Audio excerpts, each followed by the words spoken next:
Hello, everybody, and welcome to today's Training Industry Learning Tech Showcase, Personalized Learning Path, sponsored by BizLibrary, Open Sesame, and the Regis Company. So I'm Liz Spate, the Events Marketing Specialist here at Training Industry, and I'm thrilled to have you with us here today. I did want to give a disclaimer. You should have received an email from the TI team via Zoom about the Open Sesame session. Unfortunately, they did have some speaker complications, so we did send over some resources for you to check out, and I do apologize for the inconvenience. So today's event will be a tad shorter.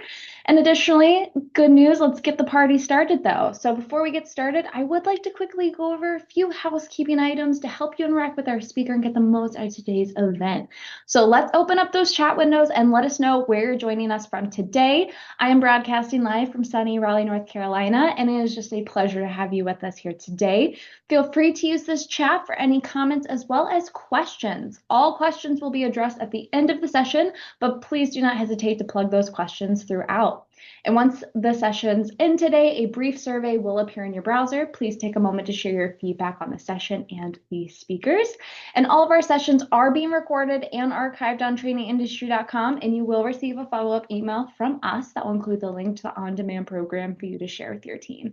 Now, if this is your first event with us, we would love to welcome you. Training Industry exists to make connections among learning and development professionals, and we offer tons of resources to support your role in L&D, like live events like today's showcase, as well as through articles on our website, our magazine, conferences, research reports, and our podcast. We would also love to hear about what you learned from today's session on social media, so please follow us on your favorite platform so we can continue the conversation. Without further ado, it's my pleasure to introduce you to our first speakers of today. We have Guy Caldwell, Director of Sales at BizLibrary, and then we have Dirk Engel, the Enterprise Account Executive here at BizLibrary. So with that, take it away, gentlemen. Awesome. Thank you so much. Good morning, everyone. My name is Guy Caldwell. I'm the Director of Sales here at BizLibrary, and excited to spend some time with you this morning. Before we kick off, I've got to give a quick shout out to Alicia. I just saw that she's coming in from Lawrenceville, Georgia. Shout out to the Collinsville High School Eagles, which is where I went to high school in Lawrenceville, Georgia. Small world. So I'm going to share my screen here and we will jump right in as we talk about mapping the path from skills to career growth.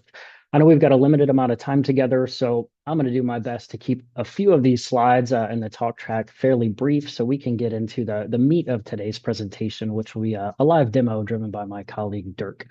So just a quick roadmap for where we're headed as it relates to today's agenda. We'll start with a bit about what we're seeing in the world of workforce skills and skill development, why addressing these skills is more urgent than ever. And of course, we'll talk about how BizLibrary can help, how we're helping organizations, perhaps similar to yours, navigate those challenges today. As I mentioned, Dirk will be driving the bulk of that demonstration and showcasing exactly what BizSkills has to offer, helping organizations tackle those challenges. So if I was to jump right in and summarize a lot of the conversations that we're having with HR and L&D leaders today, they really center around three key areas that you see here. First, how do we close that skill gap in the workforce before it gets further out of hand? The advent of AI and the things we hear every day, the landscape is changing extremely quickly. Second, how do we build learning experiences that employees actually want to engage with, the ones that keep people here and keep them growing? And finally, how do we accelerate that workforce readiness so that we're not constantly playing catch up as roles evolve?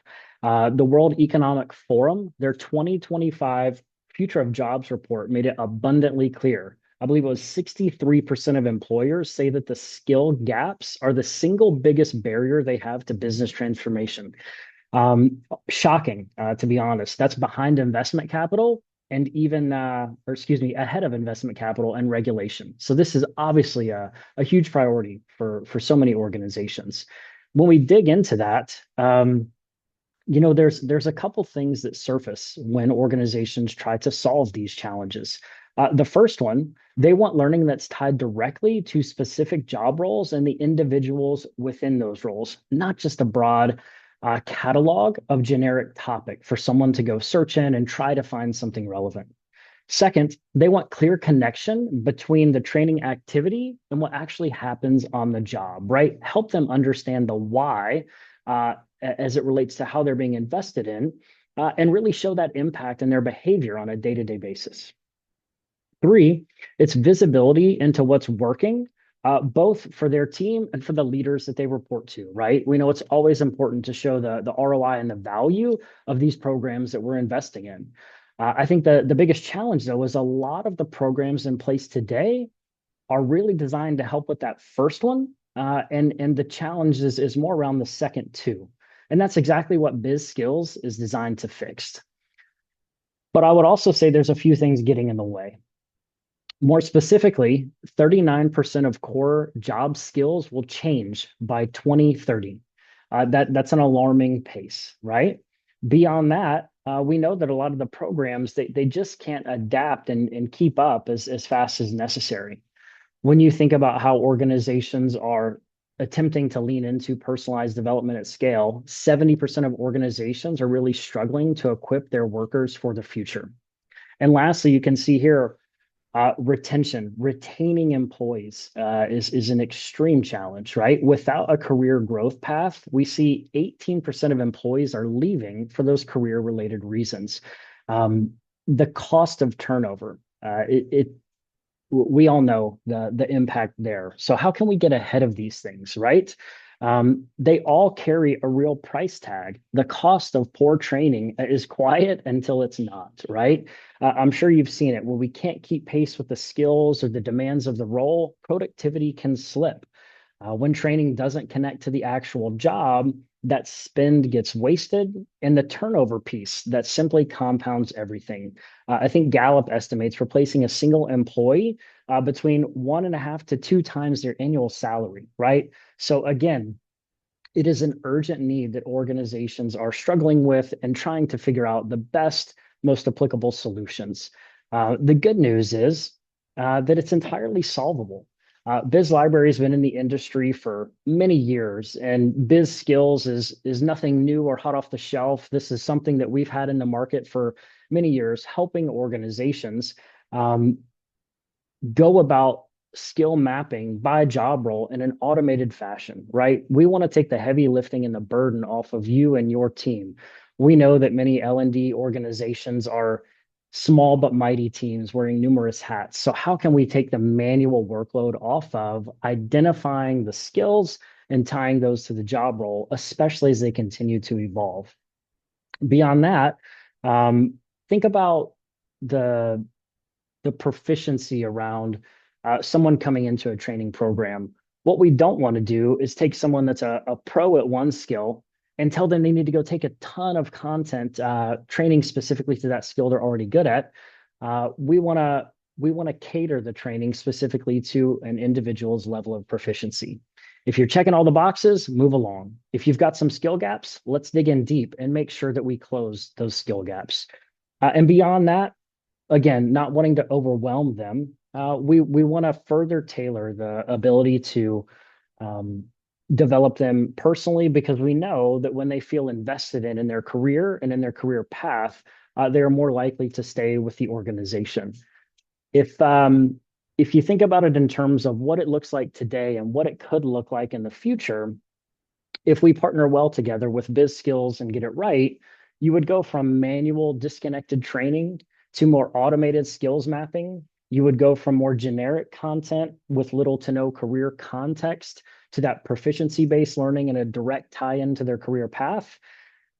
And perhaps from an environment where turnover is high due to lack of career development to a posture with stronger retention and a more future-ready workforce.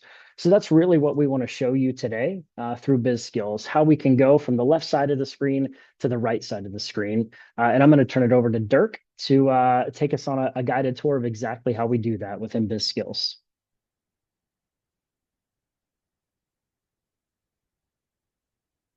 Oh, Dirk, you're on mute. The dreaded mute button gets me every All time. good. Thank you, Guy. I really appreciate it. And it's great to be here with you all today. To introduce myself, my name's Dirk Engel, and I'm an enterprise account executive here at BizLibrary. Super excited to introduce you all to our BizSkills platform. Today, we're going to cover 3 key areas at a high level. We just have a limited amount of time, so I'm going to give you an overview of the learner's perspective of our platform of BizSkills. We're going to take a look at how roles and skills are configured within our learning solution, and then finally wrap up by illustrating how your team can report on the progress of your personalized upskilling program. So with that, let's go ahead and get started. One moment here. Oops. There we go. Awesome. So real quick, we are in BizLibrary's LMS. BizSkills is a function of our platform.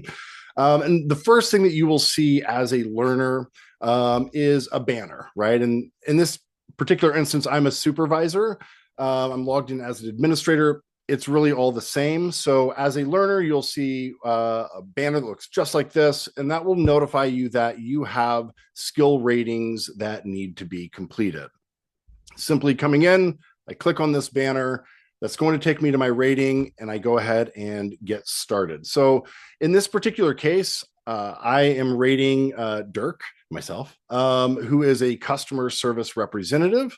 I'll be able to see kind of the first skill that's associated with that specific job role. And then I simply give them a rating 1 through 5, right? So in this particular case, we'll say Dirk is effective. The next skill that I'm going to be rating myself on, or that I'm going to be rating Dirk on, is on customer service, kind of the same process, effective, right? And I go ahead and go through that process. Typically takes 2 to 3 minutes per individual. This individual would also go through and rate themselves, right? And so what you end up with once that's done is a skills profile. So what you see here are all of the different skills associated with this particular job role. And then you see the rating standard, the manager's rating, and then if the individual has also rated themselves, they would see their rating here as well.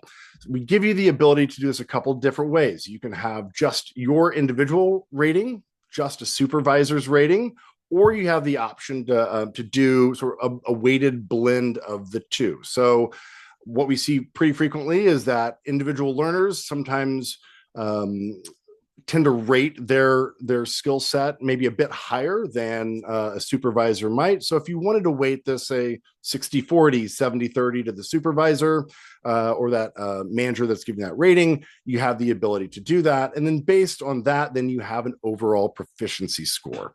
And so this overall proficiency score then is really what drives kind of the development plans moving forward, okay? Now you see, again, this job role, all these different skills associated with this job role. Just a little bit about this, right? So kind of where this data comes from. So we partner with an organization called Lightcast, and they are a leading labor market data analytics firm. We work with them to ensure that our job role and skills data is really grounded in real world economic data, right? So Lightcast analyzes hundreds of millions of job postings, resumes, social profiles from across the web to build out their data set. And so this really helps provide more of a live look at kind of what employers are actually asking for in the current market. In addition to that, though, we also utilize their skills taxonomy. So it's a library of thousands and thousands of unique skills.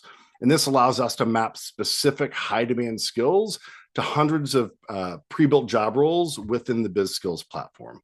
Even better, though, if you have job roles that aren't within the database, right? And when you get into very niche industries or job titles, let's say, or job roles where you have maybe a junior account manager or a senior account manager, right? You can tap straight into their data set to generate job roles and corresponding skills utilizing our Skills Genie tool. And that's something that we'll see here in just a few minutes as we get further along into the system. So once this is done, I can come in and I can access my data, my development plan from 2 areas. I can do that through the skills development tab, and then we also feature that on the homepage. So that's one of the very first things that a learner sees. As a learner, I can simply click Launch Development Plan, and that brings me straight into that IDP. What's nice about this is you all have the ability to tailor this however you see fit. Some organizations want to simply curate content, maybe they don't want to require that a certain amount be completed. Some want all of it to be completed, or others might say, no, we're going to go ahead and curate all the content based off of their proficiency, but we're only going to require, say, 5 within sort of each skill set that's completed. You all can tailor that to your liking. Kind of move this out of the way here. Going back into skills development, there's several other components to this, though, right? It's not just the mapping of content to skills. There's more. So oftentimes individuals might want to go in and find essentially just a curated library, right? So you think of our catalog, it's about 14,000 different courses that we produce and also aggregate from different providers. I can come into the job role skills section and access all relevant content for my job role, right? So this is not necessarily what's being recommended based on proficiency. It's really based more so on relevance, right? So I can come in, tap into any of these different skills, and then browse the catalog that way.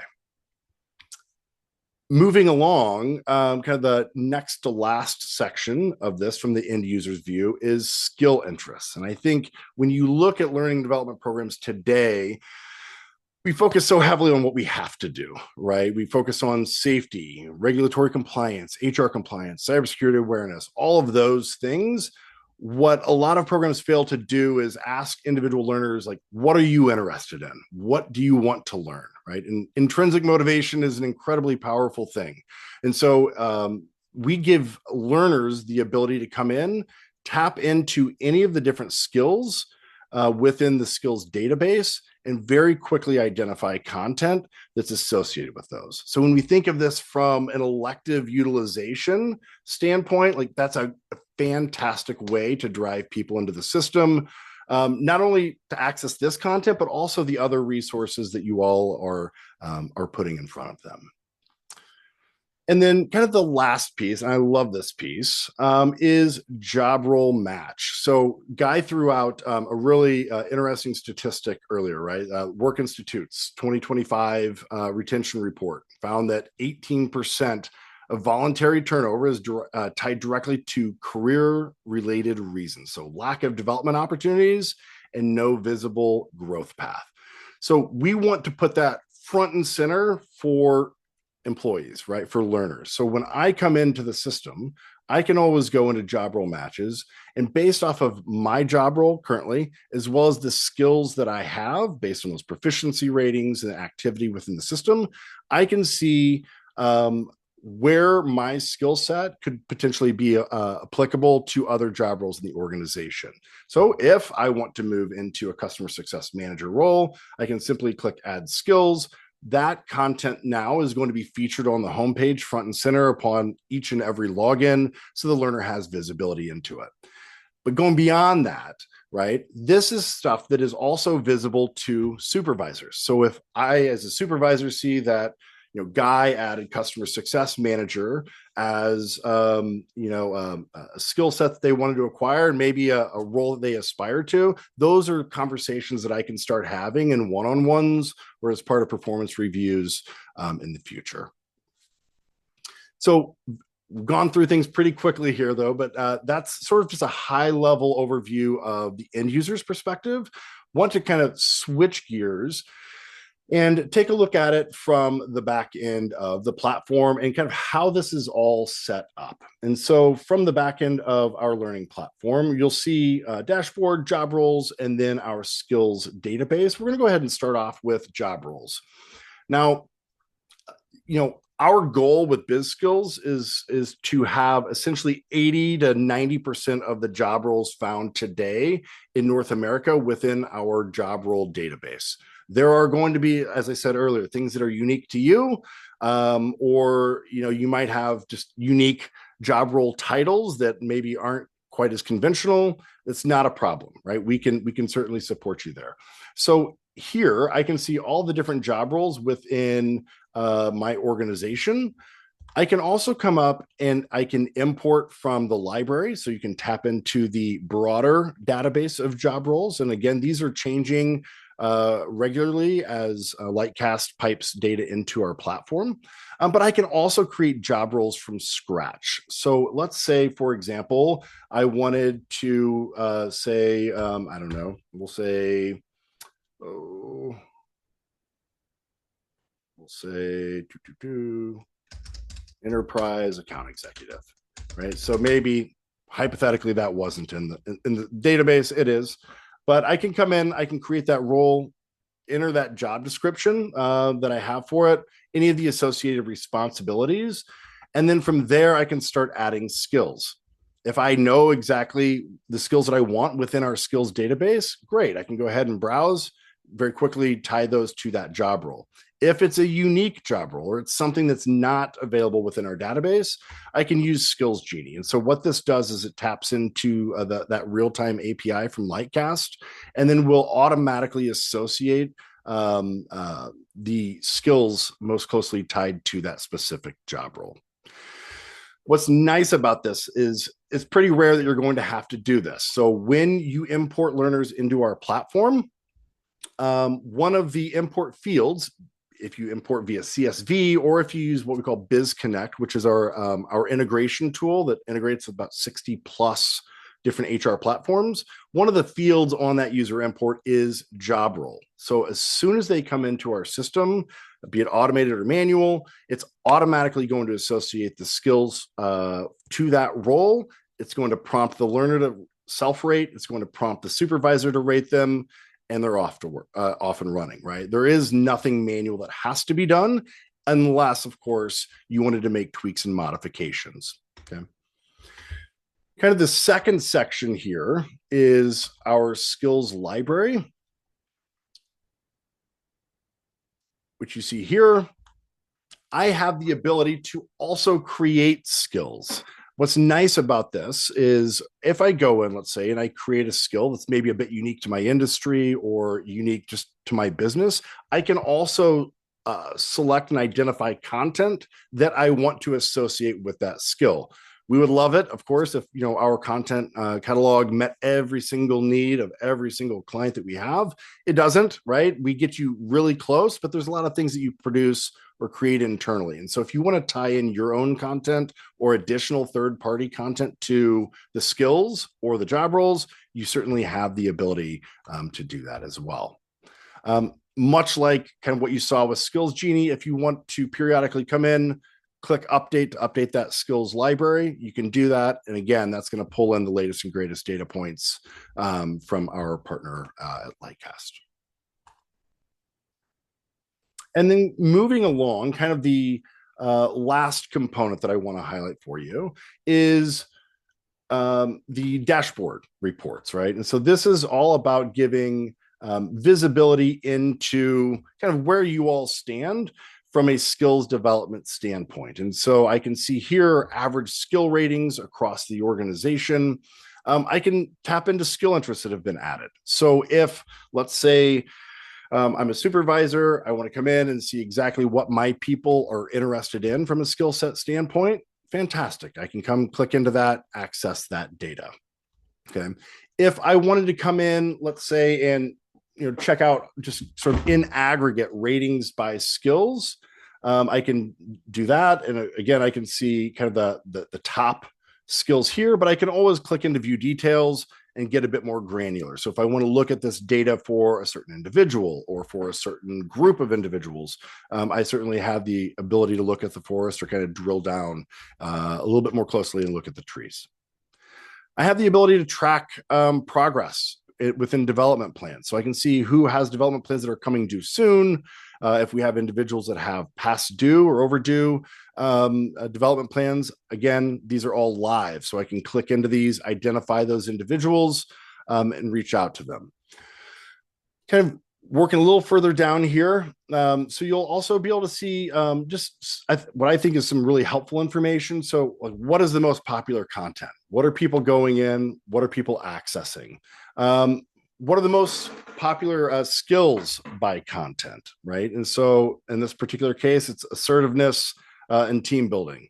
And then kind of the last segment for the dashboard reports then is job role matching by job role. So I have the ability kind of flip the script, right? So end users can express interest in specific job roles, but I have the ability to also look at it kind of from the opposite angle, which is, okay, we have, let's say, 6 open job requisitions within the organization. Where do those skill sets sit within our existing workforce, right? So as opposed to starting externally, I can look internally, identify individuals that might be a good fit or suitable for that particular role, or I can come up and identify people that have expressed interest in at some point moving into that role, and then go from there. So in this particular case, we'll say I wanted to look at customer success manager, and I can very quickly see who has skill sets, again, that most closely aligned to that. In this particular case, it would be Sam Smith, and I can see their ratings. And again, this will display the weighted average proficiency if it's a dual rating. I can assess that here. And then, hey, if I want to reach out to Sam about that open job requisition, I've got some information here that's extremely helpful in that. Okay. So that is just about as quick as I can go over it, right? This is typically a much more lengthy walkthrough and demonstration. But what I'd like to do at this point is kind of transition back. Give me one moment here and open things up for questions. We'd love to connect, continue this conversation. So, Guy, have we had some questions that have kind of filtered in? We have indeed. I've got a couple from Melody, somewhat tied together. I'm going to hit you with these first. So, one, just in general, what do we have planned as far as growth or the future of the BizSkills platform as part of BizLibrary? And I think in conjunction with that, are you able to bring in your own competency or capability, skill-based models, or do you have to tweak those we provide? And how are we planning or supporting for jobs that are being created for the future? So I think it's a little bit of external sources, what's coming in the future, and how are we really continuing to develop the BizSkills platform. So I know you touched on a little bit of that as you went, but maybe you can just elaborate. Yeah. So skills change. You think about job roles today. So the average job role has roughly 18 skills associated with it. That's a lot. The problem is that those change to the tune of roughly 20% each and every year. If you just look over the last 3 years, there are hundreds and hundreds of job roles that exist today that, kind of to your point with the question, didn't even exist 2 years ago, didn't exist 3 years ago. And that's really the beauty of the data set that we use, right? Is that it is ever evolving, always changing. And most importantly, it's always being piped into our platform and made available to you. So one of the things I highlighted a moment ago is the ability to update the skills database at any point, right? So maybe once a quarter, semi-annually. If you want to be able to tap into that, you can certainly do that. The job role database is much the same, right? So if we're talking about roles, say, specifically in AI, that maybe aren't in the database today, that will be in the database, say, a year from now, you can always tap into that data source. And so you have access to it. Now, from a specific, say, if you have a specific competency model, you don't have the ability to import a specific model. So if it's, let's say you sort of subscribe to like the Korn Ferry model for competencies, you cannot import that model. If you have, however, certain skill sets that tie back to those competencies, if they're not skills that are pre-built in our skills database, you absolutely can create those skills, and you can absolutely tie any and all content back to those. So if it's our content, if it's your content, if it's content from an additional third-party provider, all of those can be associated with skills. Awesome. A couple from Susan. Do you find that those employees who you would like to show interest in other job skills or training areas are inhibited to do so because it's perhaps viewed as more work on their side? That's a really good question. No, not so much. I think the question here is, it becomes like more training, like they feel obligated to do it. Is that Correct. how you interpret Yep. that guy? Yeah, Yeah, and kind of tapping into their intrinsic motivation. yeah. So no, I think that um, it's a tough one, right? We get these questions all the time too, right? I think back, I've been with the company now for over 11 years. And very early on, when we had a very large catalog, it would come up that we don't want to give them access to too much content, right? Because they're going to go in, they're going to, just be watching videos all day. And that was kind of what people thought. It has not been a problem. I have not had a single client that's ever come back to me and said that it was a problem. Um, I think it all boils down to communication, right? And with training and development, just in general. So communicating very clearly, hey, we have job role match as part of this. We want you to be with your organization long term. If you identify a job role that your skill set is potentially well suited for, add it, right? Add it, and let's have a conversation about it. Yeah, awesome. The last one I want to quickly address, using the skills genie for more niche roles for medical professionals or things like that. I think you addressed and sort of answered the question that if it's outside of the existing library, they can use the genie or bring in their own skills. The last component of the same question was, is there any component of evidence built in? So when we talk about proficiency ratings, is there a way to capture or showcase where I was today versus where I am tomorrow, either now or in the future? And that'll be the one we wrap on, Dirk. Yeah, yeah. So via the reporting, yes. So you have the ability to report on the progress of skills development. When you get into some of the more detailed reports that, frankly, we just didn't have enough time to do today, as we just kind of took a look at the dashboard reports. But yes, you do have the ability to do that. Keep in mind, these, we're not providing like hyper detailed assessments. These are sort of observational assessments that we do between an individual learner as well as a supervisor. So it's not going to be super granular, right? Where it's, a 50, 75 question assessment or anything like that. Awesome. Thanks, Dirk. Mm-hmm. Well, thanks, gentlemen. Yeah, we're out of time and you still have tons of questions. So the team will be reaching out to all of those questions that weren't addressed at the end of this. But gentlemen, is there anything else you would like to leave with everybody before we head to our first break? I would just say thanks to everyone for their time, for following along for Dirk's demo.